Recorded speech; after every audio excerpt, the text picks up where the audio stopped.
১৯৯৭ সালে পৃথিবীর ইতিহাসে রেকর্ড হয় এক অদ্ভুত রহস্যময় শব্দ, একটি শব্দ যা আজও বিজ্ঞানীদের চিন্তায় ফেলে দেয় আর সাধারণ মানুষের কল্পনাকে নাড়িয়ে দেয়।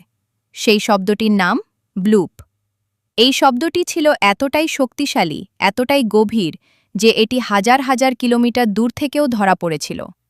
সমুদ্রের নিচে স্থাপন করা সেন্সরগুলো এই শব্দটি রেকর্ড করে, আর তখন থেকেই শুরু হয় এক রহস্যের যাত্রা। কিন্তু প্রশ্নটা এখনও একই, এটা কি ছিল? কোনো পরিচিত প্রাণী কি এমন শব্দ করতে পারে, নাকি এটি এমন কিছু যা আমরা এখনও চিনতেই পারিনি? গভীর সমুদ্র এমন একটি জায়গা যেখানে সূর্যের আলো কখনো পৌঁছায় না, যেখানে চিরস্থায়ী অন্ধকার, প্রচণ্ড চাপ আর এক ভিন্ন জগতের অস্তিত্ব। এই জায়গা পৃথিবীর সবচেয়ে কম অন্বেষিত অঞ্চলগুলোর একটি। আমরা মহাকাশ নিয়ে যতটা জানি তার থেকেও কম জানি আমাদের নিজের সমুদ্রের গভীরতা সম্পর্কে। ভাবুন তো, একটি বিশাল অন্ধকার জগৎ, যেখানে হাজার হাজার অজানা প্রাণী ঘুরে বেড়াচ্ছে, যেখানে প্রতিটি শব্দের পেছনে লুকিয়ে থাকতে পারে এক অজানা গল্প। ব্লুপ সেই অজানা জগতেরই একটি ইঙ্গিত। অনেক বিজ্ঞানী ব্যাখ্যা দিয়েছেন। তারা বলেছেন এটি হয়তো কোনো বড় আইসবার্গ ভেঙে পড়ার শব্দ। বরফের বিশাল খণ্ড যখন সমুদ্রের নিচে ভেঙে পড়ে, তখন এমন শব্দ তৈরি হতে পারে। কিন্তু যদি সেটাই সত্যি হয়, তাহলে কেন এই শব্দটি এতটা জীবন্ত মনে হয়েছিল? কেন এর ফ্রিকোয়েন্সি অনেকটা জীবের আওয়াজের মতো ছিল? এই প্রশ্নগুলোই রহস্যকে আরও গভীর করে তোলে। কিছু গবেষক বিশ্বাস করেন এটি হয়তো এমন কোনো বিশাল সামুদ্রিক প্রাণীর আওয়াজ যা আমরা এখনও আবিষ্কার করতে পারিনি। হয়তো এমন কোনো প্রাণী যা নীল তিমির থেকেও বড়।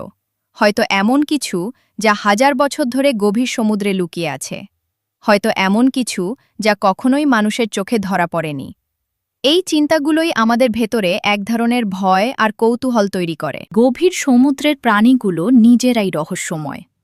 সেখানে এমন অনেক প্রাণী আছে যাদের শরীর থেকে আলো বের হয়, যাদের চোখ অদ্ভুত, যাদের আকার অস্বাভাবিক। কিছু প্রাণী আছে যারা অন্ধকারে শিকার ধরে, কিছু আছে যারা নিজেদের লুকিয়ে রাখে, আর কিছু আছে যারা এমনভাবে বেঁচে থাকে যা আমাদের কল্পনার বাইরে। তাহলে কি সম্ভব নয় সেখানে এমন কোনো বিশাল প্রাণী আছে যার আওয়াজই ছিল ব্লুপ? এই প্রশ্নের উত্তর আজও অজানা। আমরা প্রযুক্তিতে উন্নত হয়েছি। আমরা সমুদ্রের তলদেশে সাবমেরিন পাঠিয়েছি। আমরা স্যাটেলাইট দিয়ে পৃথিবী পর্যবেক্ষণ করছি।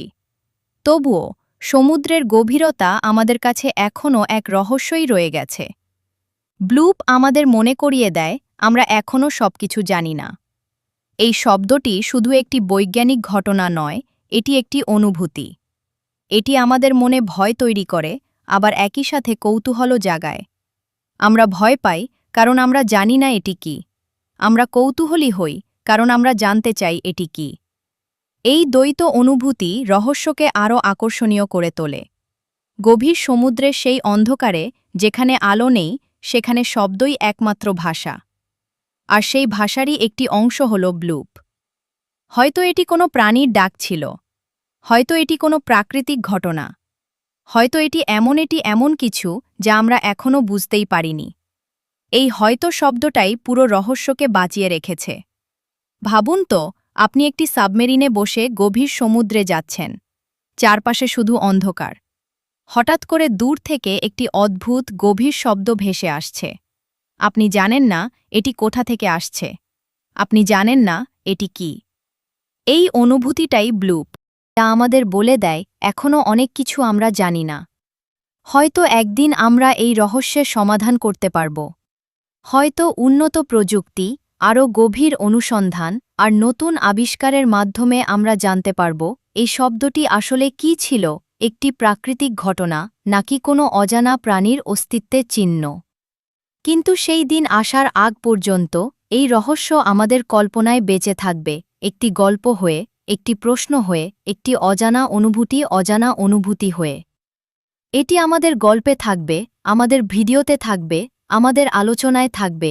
প্রতিবার যখন আমরা সমুদ্রের গভীরতার কথা ভাবব, তখন এই শব্দটি আমাদের মনে পড়ে যাবে। কারণ মানুষ সব সময় রহস্যকে ভালোবাসে।